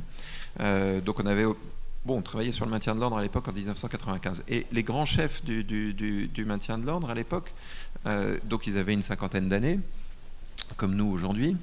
Mais moi, j'en avais 2 fois moins, j'avais 25 ans à l'époque, hein, j'étais tout petit. Et donc, ils me racontaient, comme souvent quand vous menez des entretiens avec des policiers, surtout des chefs, ils vous racontent leurs grandes histoires, leurs histoires héroïques. Et leurs histoires héroïques, à l'époque, c'est essentiellement des manifestations, c'est des histoires de manifs. Bien sûr, le mouvement étudiant de novembre-décembre 1986 et la mort de Malik Osekine, hein, qui les a beaucoup marqués à l'époque. Les grèves de cheminots, janvier 87. Les sidérurgistes qui montent à Paris, qui venaient d'ailleurs un peu plus au nord d'ici, hein, de Moselle. Pour les plus anciens, mais ça commençait déjà à être rare, mai 68, les affrontements entre gauchistes à Paris, gauchistes et extrême droite, durant la première moitié des années 70. Bref, ils me racontaient des histoires de manifs. Que me raconte... J'ai fait les mêmes entretiens 25 ans plus tard, donc en 2020, avec à peu près les mêmes policiers. Donc cette fois-ci, ils avaient toujours 50 ans. Mais moi, je n'avais plus 25 ans, c'était la différence majeure. Mais l'autre différence majeure, c'est que leurs histoires héroïques, c'était plus du tout des histoires de manif. C'était des histoires de violence urbaine. En fait, leur culture policière, leur culture professionnelle, leur histoire professionnelle, c'était des histoires de grandes banlieues parisiennes, plus rarement métropole lyonnaise, quelques-uns aussi Marseille. Et c'était en fait des histoires d'affrontements contre des jeunes de cités, de grands ensembles. Très peu, sauf ceux qui s'étaient spécialisés qui avaient fait l'essentiel de leur carrière, mais ils sont peu nombreux, hein, dans les chefs-lieux de départements ruraux, qui, eux, me racontaient les histoires FNSEA, jeunes agriculteurs, etc. Mais tous les autres, c'est des violences urbaines. Et en fait, lorsque le mouvement social... par la loi travail 2016, puis les gilets jaunes 2018, puis les retraites fin 2019, puis à nouveau printemps 2023 ont toqué à la porte, et bien en fait la culture professionnelle, mais aussi les forces disponibles, mais aussi les équipements défensifs, offensifs, Sébastien a évoqué le LBD notamment, étaient tous ceux qui étaient à leur disposition et qui étaient tirés des violences urbaines. Parce que pendant 20 ans, pendant 20 ans, 25 ans, 30 ans, le problème majeur de la police, tel que la police se le représente, ce sont les violences urbaines. Ah, pas sans raison, hein, évidemment. Toutes les années 90 sont marquées par les violences urbaines. 2005, 2007, les affrontements à Villiers-le-Bel, hein, qui sont très importants. Puis on a des violences urbaines qui essaiment, notamment dans l'est de la France, Romans-sur-Isère, Saint-Dizier, Voipy, je ne sais pas si vous vous souvenez de ces épisodes-là. Et puis les politiques, de leur côté, se disent « mais le mouvement social, c'est terminé, c'est fini, c'est du passé ». Vous vous souvenez peut-être de Nicolas Sarkozy, président de la République en 2008, devant le congrès des cadres de l'UMP, c'est son parti. À Nicolas Sarkozy, en 2008, il dit vous savez ce qu'il y a de bien en France, c'est que quand il y a une grève, eh ben, on s'en rend même plus compte. Et alors, il est très content, il rit, les cadres de l'UMP rigolent, tout le monde rigole. Et quand le mouvement social, ben, quand les syndicats, ils sont persuadés d'avoir détruit les syndicats, d'en avoir porté successivement, pas comme Margaret Thatcher en 1984 dans une sorte de combat héroïque comme ça, mais progressivement par la loi Perben, par tout un ensemble de dispositions, par de toute façon l'effritement du salariat en France. Le fait qu'il y avait 5,5 millions d'emplois dans l'industrie manufacturière en 1975 et il y en a 2 millions de moins aujourd'hui, eh ben, on a effectivement vaincu le mouvement social. Et ce qui nous reste, c'est les violences urbaines. Quand le mouvement social revient au milieu de la décennie 2010, eh ben, on ne sait plus vraiment comment faire. On a réduit les effectifs des CRS. CRS sont plus capables de mettre à disposition 4 pelotons, 4 sections, mais 2, peut-être 3 les jours où il n'y a pas trop d'arrêt maladie. On a supprimé une quinzaine d'escadrons de gendarmerie mobile, et puis on se dit de toute façon, nous on sait faire les désordres. Et ça c'est vraiment les entretiens, vous les avez dans le livre. Nous on sait gérer ça, on sait gérer les violences urbaines. Donc on va prendre nos effectifs, les effectifs de sécurité publique, les BAC, etc. On va prendre nos LBD, nos moyens habituels, et puis on va aller gérer les manifestations de cette manière. Et c'est ce qui explique le retournement que Barbara vient d'évoquer, de la pacification à la brutalisation dans la France contemporaine, et à laquelle on a tous, cette brutalisation à laquelle on a tous et toutes assisté ces dernières années. Voilà pour répondre très très longuement à cette interpellation sur le changement dans ce qu'on appelle le maintien de l'ordre, la police des foules revendicatives. Merci, tu aurais pu en dire plus, mais du coup on va s'en saisir. Vous avez peut-être sans doute encore des questions. Il y en a sur lesquelles qu'on avait posé sur la question notamment de la formation différenciée des policiers et des gendarmes, de l'évolution éventuelle dans la formation des policiers. Puis moi j'en ai une. Tu as parlé des arrêts maladie. Est-ce que c'était juste comme ça, ou est-ce que en fait tu sous-entendais des choses? Il y en a souvent qui sont en arrêt maladie, et j'imagine que si tu l'as fait, c'était pour en dire des trucs aussi. Oui. Oui, alors effectivement, il y a l'arrêt maladie est un moyen. Pardon, tu voulais aussi rassembler d'autres questions. Allons-y. Il y en a sans doute. Oui, merci pour cet exposé. Vous avez fort justement rappelé les épisodes de violences policières extrêmes pendant la guerre d'indépendance algérienne. Vous auriez pu rappeler qu'avant même le déclenchement de cette guerre d'indépendance algérienne, le 14 juillet 1953, place de la Nation, arrive la grande manifestation qui avait lieu, encore, c'est la dernière, hein, qui avait lieu pour la gauche communiste essentiellement depuis 1936, que place de la Nation, il y a une tribune avec tous les dirigeants des syndicats et des partis, et qu'arrive en fin de manifestation la queue de cortège qui est formée, qui est très impressionnante, il y a plusieurs milliers d'Algériens membres du MTLD, le parti de Messali Hadj, hein, puisque le FLN n'existe pas encore, et que sur la place de la Nation, donc sous les yeux de milliers de personnes, se produit un incident avec des policiers, que la police parisienne tire à balles réelles et tue 7 manifestants, dont 6 Algériens et un militant de la CGT, non algérien. Et puis, qu'il n'arrive rien, absolument rien, sur le plan administratif ou judiciaire, aux 10 policiers, et qu'on voit déjà fonctionner à ce moment-là un système d'impunité des crimes policiers et des pratiques racialisées de la police française, qui sont déjà enquistées depuis longtemps, qu'on va voir se répéter au moment du 17 octobre 61, parce qu'il n'y aura pas non plus la moindre suite administrative ou judiciaire au massacre du 17 octobre, et qui s'est perpétué jusqu'à nos jours. Hein. Et dans les exposés sur la question des violences policières, notamment des violences policières racistes, il faut, à mon avis, les placer dans ce contexte de l'impunité, d'une véritable impunité judiciaire systémique. Il n'y a pas longtemps, il y a eu le procès d'un flic qui s'est rendu célèbre en étant filmé notamment par Taha Bouaf, je crois, à l'île Saint-Denis, qui avait repêché, d'après lui, un homme, un réfugié, je crois, d'origine égyptienne, et qu'on entendait dire « Ah, t'aurais dû lui attacher des boulets aux pieds, un bico, ça ne sait pas nager », etc.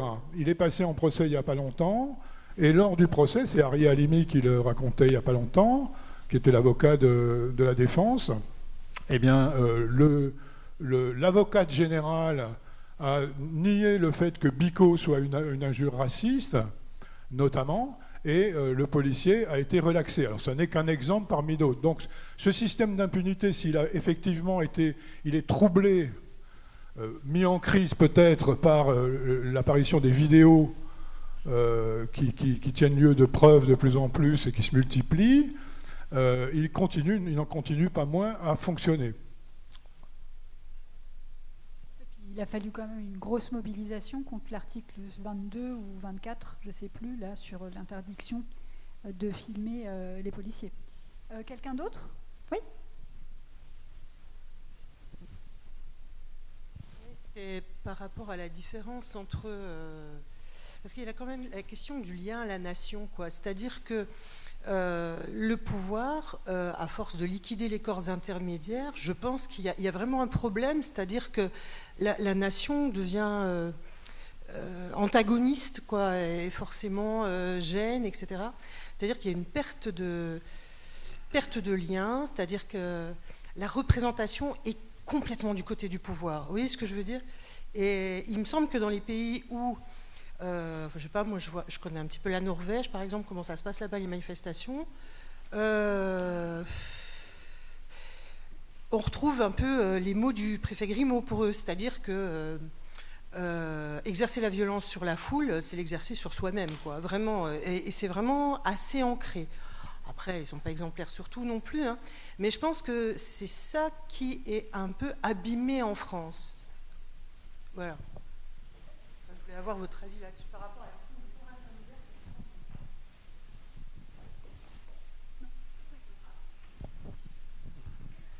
Oui, alors il est beaucoup question, assez normal, de la police et de ses moyens. Moi, j'aurais deux remarques à faire. Alors, la première remarque, c'est l'intervention de la personne qui vous a précédé. C'était sur le fait que la police est très court-termiste, mais je pense qu'elle l'est d'autant plus qu'après tout, ce qu'on lui demande, c'est de protéger l'État, de protéger l'ordre tel qu'il est établi, quoi. Et alors, je fais le lien avec autre chose. Je pense, moi, que la police est avant tout pour ça, la police ou la gendarmerie, ils peuvent éventuellement défendre la veuve et l'orphelin, mais je pense qu'ils sont avant tout garants de l'ordre, et ils le sont aujourd'hui dans des proportions où effectivement la démocratie, elle peut être mise en danger. Je pense que la démocratie est d'autant plus mise en danger qu'il ne s'agit pas uniquement des violences policières à l'égard, alors on l'a vu, de toutes les personnes racisées, les jeunes en banlieue, celles-là où ils se sont fait la main, comme avant ils se sont fait la main en Algérie, en Tunisie, au Maroc, à Madagascar, hein. Mais c'est aussi par le fait que violence en manifestation, ça va dissuader le Français moyen qui ne vient pas en manifestation d'avoir une sympathie à l'égard des manifestants. On l'a vu, c'était net avec les Gilets jaunes, la violence policière a permis qu'il n'y ait plus de manifs parce que les gens avaient peur. peur des gaz, peur des matraques, peur des contrôles tatillons. On venait place de la Révolution à Besançon, on était contrôlé, contrôle d'identité et autres. Voilà. Et je pense, moi, qu'il y a quelques centaines de manifestants qui sont concernés, mais il y a des milliers de citoyens qui, du coup, veulent être dans le rang pour avoir la paix. Et ça c'est un problème démocratique majeur.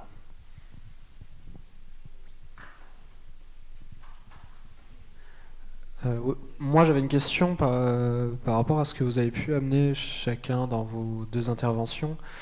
L'idée que vous avez parlé du maintien de l'ordre et de l'évolution de ce maintien de l'ordre en lien avec les différents mouvements sociaux, enfin en tout cas la répression des mouvements sociaux, ou alors plus tard la répression des mouvements des émeutes qu'il y a pu y avoir dans les banlieues.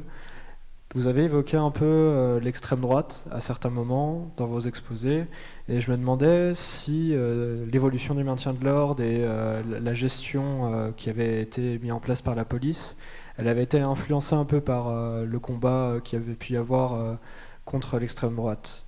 Pour le moment, j'avais le sentiment que il y avait une tension qui était forte entre les mouvements de gauche et la police, et entre les banlieues et la police. Est-ce que ça existe aussi entre la police et l'extrême droite, sachant que les corps de police sont ceux qui votent le plus pour les partis électoralistes d'extrême droite?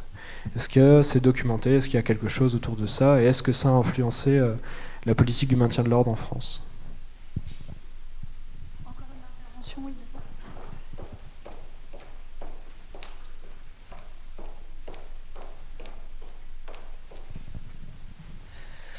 Moi, je reviens un peu sur cette idée, ce sentiment d'impunité qu'on peut avoir par rapport à ce que fait la police. Vous évoquiez la répression massive des manifestants pendant la guerre d'Algérie. Il y a quand même eu des lois d'amnistie derrière pour que les policiers ne soient pas embêtés pour ce qu'ils avaient pu commettre pendant cette période-là. Et puis on est sur quelque chose où je pense que cette violence des policiers, il faut surtout la rattacher à une violence des politiciens qu'il va y avoir derrière.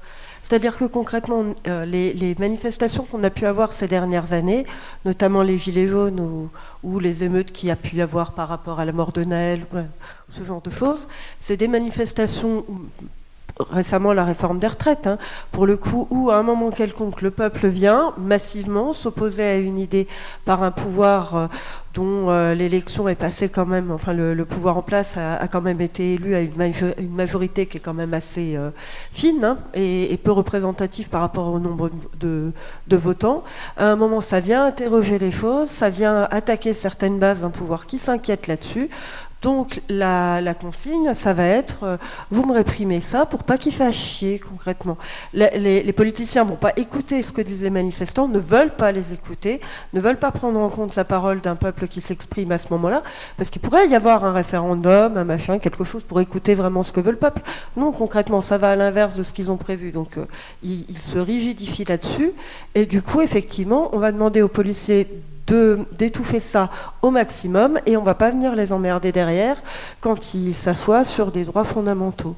On se retrouve avec le policier qui a tué Naël il n'y a pas longtemps, qui est déjà sorti de prison, qui est déjà sorti là, alors que des émeutiers, il y en a un qui s'est pris 4 ans de tôle pour avoir cramé un bâtiment institutionnel à la con.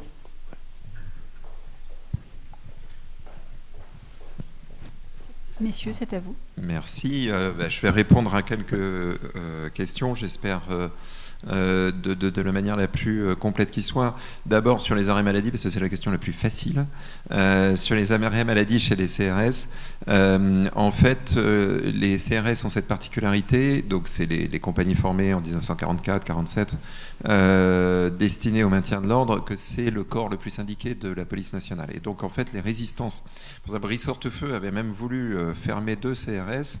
Mal lui en pris, les syndicats sont tout de suite montés au créneau, et c'est chez les CRS qu'ils sont les plus forts. Et c'est bien normal parce que en fait, ils ont un policier en CRS a plein d'avantages, notamment en termes d'indemnités, c'est pas des primes, mais c'est des indemnités de déplacement, l'IJAT, ça s'appelle, IJAT, et il a sa hiérarchie sur le dos tout le temps.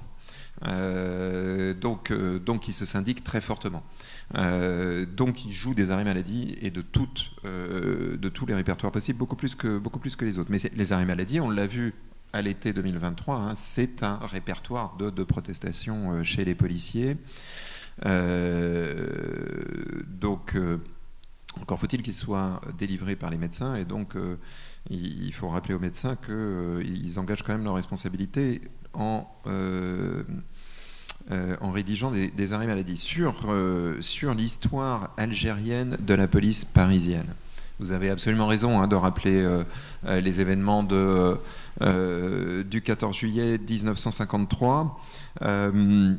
Également ce terme bico qui a été employé à propos de l'ouvrier algérien, alors qu'ils n'ont pas repêché, qui est sorti tout seul de la Seine sur l'île Saint-Denis et qui ensuite s'est fait tabasser dans un car police secours. Hein, tout ça est filmé par des voisins.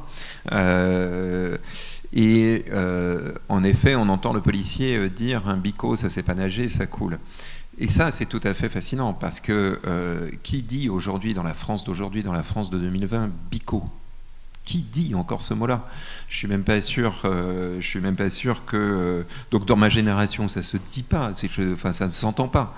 Oui, dans la génération de mon père, la génération de ceux qui ont fait la guerre d'Algérie. Il se trouve que mon oncle vivait à Besançon et avait fait la guerre d'Algérie. Et ça avait été tout à fait éprouvant pour lui. Le bico, oui, ça se disait. Et alors, ce qui est fascinant, c'est que la survivance de ce qualificatif-là dans la police nationale montre que, oui, l'histoire coloniale a une longue ombre portée, notamment dans la police. Mais encore faut-il expliquer pourquoi, parce que ça c'est très difficile à faire passer. Quand vous avez des chefs de police qui ont en gros 50-60 ans, qui sont donc nés à la fin de la guerre d'Algérie ou après la guerre d'Algérie, et que vous avez des jeunes, j'ai donné un cours à l'école de police de Montbéliard, pas très loin d'ici, je veux dire, ils ont 20 ans, 22 ans, la guerre d'Algérie... c'est à peine s'ils l'ont lu dans des manuels d'histoire, donc ça ne signifie rien. Et ce qu'il faut rappeler, c'est l'histoire sociale de ces violences, l'histoire sociale de ce mot-là, bico, dans la police nationale et pas ailleurs. Cette histoire sociale, elle est pour l'Île-de-France, c'est une histoire dans laquelle, dans le fond, quand les cités sortent de terre, dans les années 50-60, on met déjà un terme à cette expérience-là, la circulaire Guichard, Olivier Guichard, ministre du Logement et de la Construction en 1972. Donc on se rend compte très tôt que quelque chose ne va pas. Et lisez la circulaire Guichard, hein, vous verrez, hein, il dit très clairement, on a entassé là des gens dans des situations pas possibles. Les circulaires étaient très claires à l'époque, elles sont plus rédigées en langage sibyllin aujourd'hui, mais à l'époque elles étaient plus cash en quelque sorte. Et la circulaire Guichard, elle est cash sur ces situations. Et prenez des villes en Île-de-France comme Aulnay, Sevran, des villes qui ont des riches histoires de tensions avec la police. Sont des villes qui sont en milieu rural à l'époque. Et à l'époque, ce sont des brigades territoriales de gendarmerie. Alors on ferme ces brigades, on ouvre des commissariats. Vous vous souvenez les émeutes de 2005 à Clichy-sous-Bois, le maire Claude Dillin, décédé depuis, disait qu'à son arrivée à Clichy, il était pédiatre, à son arrivée à Clichy, fin des années 70, il y avait des grandes banderoles du Parti communiste qui disaient à Clichy, on veut un commissariat. Donc ce sont des régions qui sont... ils l'ont eu, le commissariat. Ils l'ont eu grâce aux émeutes. Donc comme quoi, il y a des effets politiques sur à ce type de mobilisation. Mais en tout cas, ces territoires-là, il y a très peu de services publics. Et notamment, il y a très peu de police. Et les policiers qui arrivent là, ils sont jeunes, ils viennent d'ailleurs. Ils sont encadrés par des gens qui ont l'essentiel de leur expérience policière sous la guerre d'Algérie. Et donc, c'est là qu'on commence à tirer le fil d'une histoire coloniale qui serait une histoire post-coloniale. C'est que dans les années 70 encore, en réalité, l'encadrement, il est un encadrement parisien profondément marqué par la guerre d'Algérie, et vous avez dit que non, cette guerre d'Algérie, c'est pas juste 61-62, vous avez eu raison de le dire. Ça remonte en fait aux années 20 et 30, hein, à la brigade nord-africaine de la préfecture de police. Brigade nord-africaine. C'est-à-dire une brigade qui va être exclusivement destinée aux Nord-Africains. Et les policiers parisiens, les chefs de police après la guerre, essayent de la remettre sur pied. Mais on dit non, là quand même, après la guerre, après ce qui s'est passé pendant la guerre, enfin quand même, la désignation de populations entières à la vindicte publique, à la déportation, on ne peut pas se permettre, mais ils font pression. Et ils vont créer une brigade, si je me souviens bien, je me souviens plus bien, une brigade de répression des violences, qui va être en fait une brigade exclusivement ouais, alors ça se discute, mais en tout cas une brigade exclusivement destinée aux Nord-Africains. Donc une histoire très lourde, et c'est eux qui forment, c'est eux qui encadrent, c'est eux qui accompagnent les jeunes qui débarquent, et qui d'ailleurs pour un certain nombre d'entre eux débarquent même d'Algérie. Quand l'encadrement débarque lui aussi d'Algérie. Bon, ça aurait pu s'éteindre à l'extinction de cette génération. Dans le fond, dans les années 80, on aurait pu dire, bon, terminé, c'est fini. Sauf que arrive la crise. Je vous ai évoqué Aulnay. Il se trouve que j'ai travaillé à l'usine d'Aulnay. J'ai fait un stage à Aulnay au début des années, pendant la guerre du Golfe, en 1990. À Aulnay, à l'époque, il y avait 3000 ouvriers.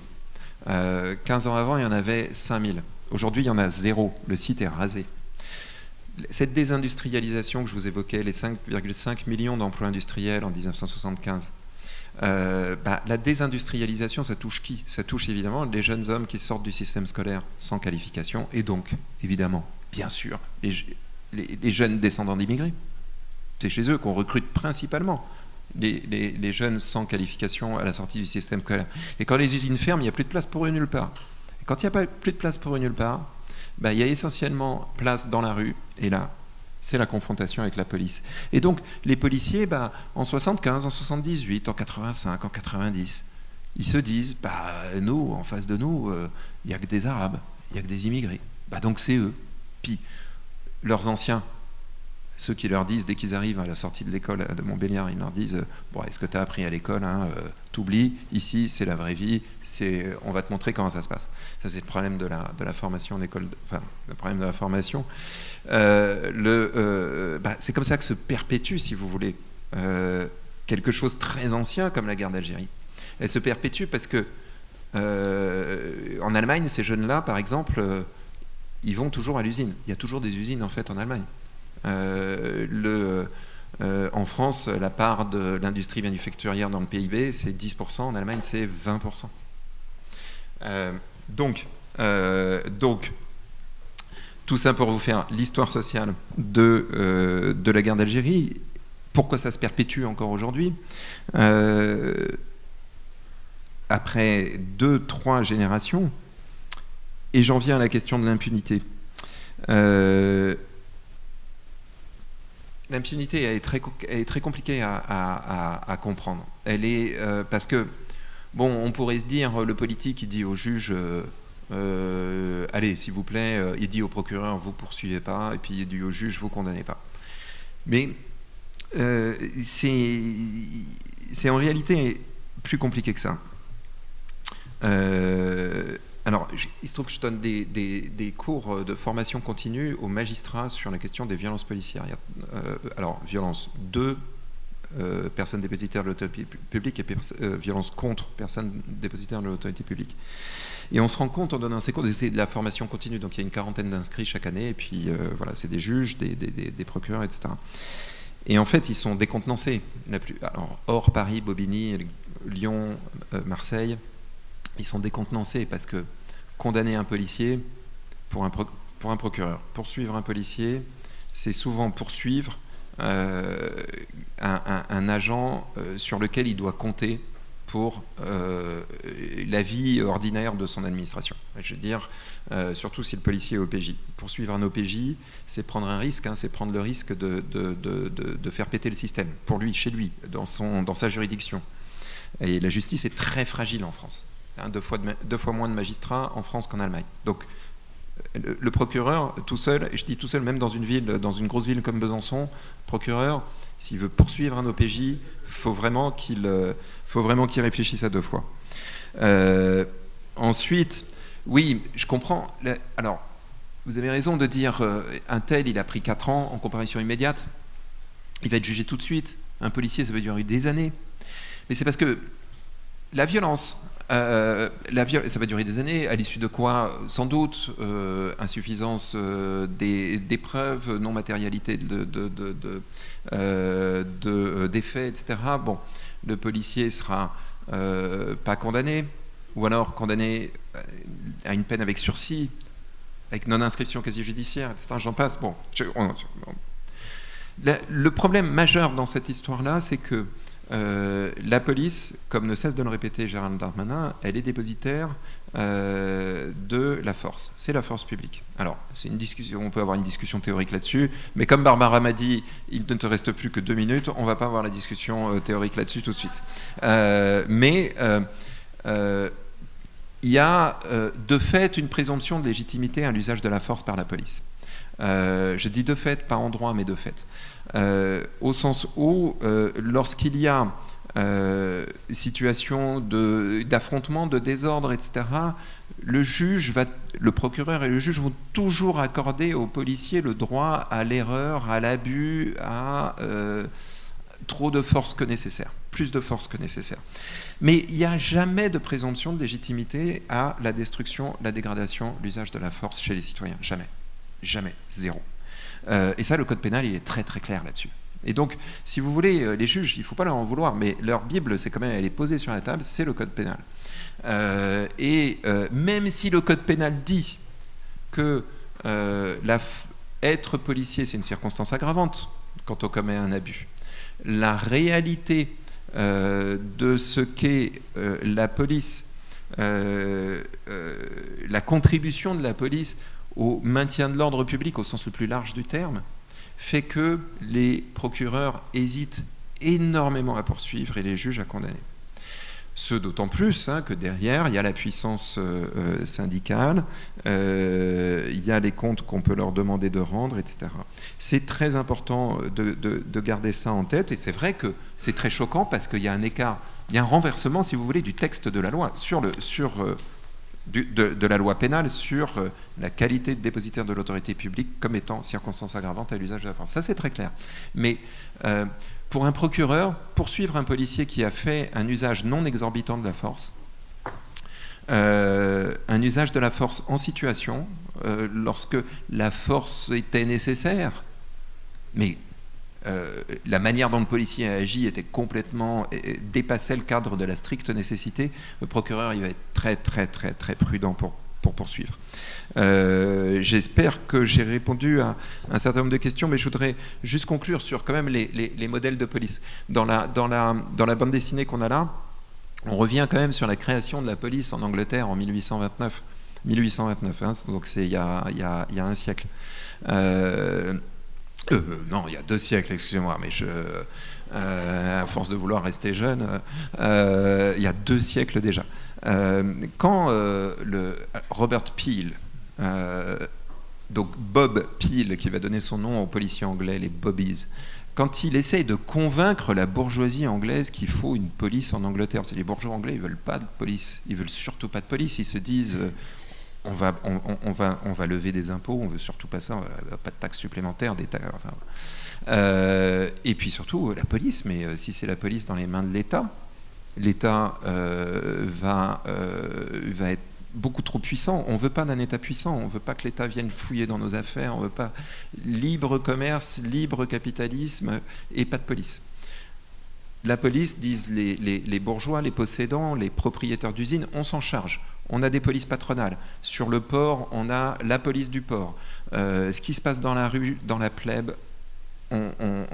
les ouvriers, la foule, la masse, ils ont qu'à faire leur police eux-mêmes. Et Peel leur dit non, c'est pas tenable là, votre histoire. Il y a tellement de richesse dans les rues de Londres aujourd'hui que la délinquance devient déjà un problème énorme. Il nous faut une police. Il nous faut une police en uniforme. Mais attention, je vous promets, dit Peel, La police que je veux développer chez vous, ce ne sera surtout pas la police française. Ce sera une police au service du public, dit-il, c'est le mot qu'il emploie, public. Les policiers, ce seront des citoyens en uniforme. C'est-à-dire, en uniforme, d'abord c'est important, c'est pas des mouchards, c'est pas des gars là qui on ne sait pas qui c'est, si c'est des policiers ou pas. Les mouches, ça c'est la police de Napoléon. Hein. Ce ne sont pas des mouchards. D'ailleurs, mouche, hein, c'est le mot qui donne naissance enfin, vraisemblablement, je ne suis jamais allé vérifier ça, mais qui donne sans doute naissance au mot flic. Hein. Mouche, c'est les mouches, notamment, ils inspectent la dissidence politique, donc beaucoup de milieux socialistes, donc juifs d'Europe centrale. Et le mouche, c'est flic. C'est ça qui donne le mot flic. Bon, bref, on ne veut pas des mouches, on veut des citoyens en uniforme. On veut des gens, on les reconnaît, on sait qui c'est, on se tourne vers eux. S'ils font quelque chose, ils seront placés sous la surveillance du public. C'est une vraie force publique. Et puis surtout, lorsqu'ils agissent, et on a reproduit les 9 principes de Peel dans la bande dessinée, là, lorsqu'ils agissent, ils doivent toujours agir conformément aux vœux de la population. Ils ne doivent rien faire qui dépasse le consentement de la population, ce qu'on appelle le policing by consent. Et ce qui est intéressant, c'est de voir que déjà à l'époque, la police martiale, brutale, secrète, au service du pouvoir, c'est la police française, c'est exactement le contraire de ce que veut la police anglaise à l'époque. Fabien, et c'est sur cette comparaison que je conclus. Mon propos. Voilà. Je voulais pas que ce soit moi. C'est pas moi qui vais terminer. Attendez, on va les applaudir juste un peu après. Donc, je veux justement que ce soit vous qui finissiez. Donc, avant que vous puissiez redire quelques mots, je voulais vous remercier vraiment d'être venus vers nous tous les deux. On a quand même vraiment de la chance. Hein. C'est vraiment parmi les plus grands spécialistes français de la question, des chercheurs. Donc, vraiment, merci beaucoup. Merci beaucoup aussi à vous d'être venus. Merci à Radio Bip, sur lesquels on peut toujours compter. Et puis, un autre élément pas incroyablement politique, vous avez derrière et ici aussi un chapeau pour ceux qui veulent et qui peuvent contribuer au financement de la soirée. Ce sera très bien. Mais je vous laisse d'abord le dernier mot, à vous deux, les derniers mots. Si vous voulez. Mais si toi tu les as dit, tu peux t'arrêter. Oui, je fais une des questions, il y en a des centaines, mais qui est quand même très importante, et puis c'est vous qui l'avez soulevée, c'est celle de l'impunité policière. Alors, c'est vraiment une question énorme, et c'est pas une question française. C'est-à-dire que si on regarde aux États-Unis, sur plusieurs dizaines d'années, le nombre de policiers qui peuvent être condamnés suite à un homicide, c'est 2%. Si vous prenez les pays du nord de l'Europe, c'est-à-dire les démocraties les plus approfondies, les collègues comme Annick Noré, qui travaillent sur les homicides policiers, ils montrent aussi l'impossibilité ou la quasi-impossibilité de condamner un policier pour les actes qu'il a commis. Et là, ce qu'on a en France, c'est encore plus grave que ça, parce qu'on a aujourd'hui la très haute fonction publique, le préfet de police de Paris, le directeur général de la police nationale, qui réclame encore plus d'impunité. C'est le déclenchement de ce qui s'est passé en juillet. Un policier n'a pas sa place en prison. C'est-à-dire qu'on a les plus hautes autorités de l'État qui déclarent que les principes fondamentaux, et notamment l'égalité devant la loi, doivent être non seulement ignorés, mais en fait attaqués frontalement. Et c'est la première fois, et je ne connais pas d'autres exemples en Europe, où on a les plus hauts fonctionnaires qui rompent leur engagement déontologique, qui est un engagement de neutralité par rapport aux institutions, et qui déclarent, dans la fonction qu'est la leur, que les institutions ne leur conviennent pas, et qui ajoutent j'ai 30 000 hommes sous mes ordres. Alors c'est vrai que quand on lit ça en Afrique de l'Ouest ou au Moyen-Orient, et quand on lit ce genre de phrase, on sait ce que ça veut dire. Bon, alors en France, c'est probablement une erreur de tweet d'avoir mis les deux choses en parallèle, hein, parce que je ne pense pas que les plus hauts policiers soient capables de se révolter et de prendre le pouvoir. Je pense même que ce n'est pas possible, mais peut-être que je me trompe.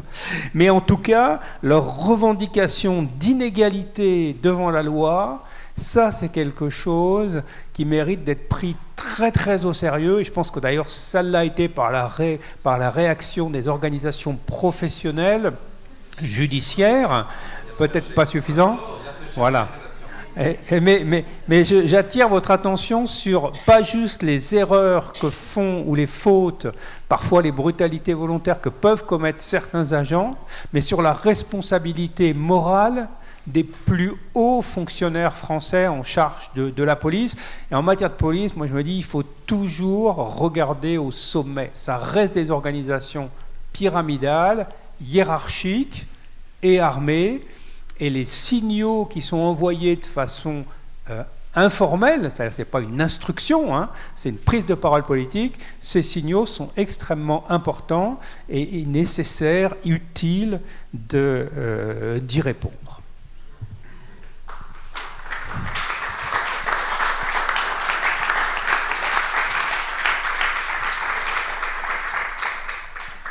Alors, avant que les forces de l'ordre donc, nous embarquent, hein, un dernier mot.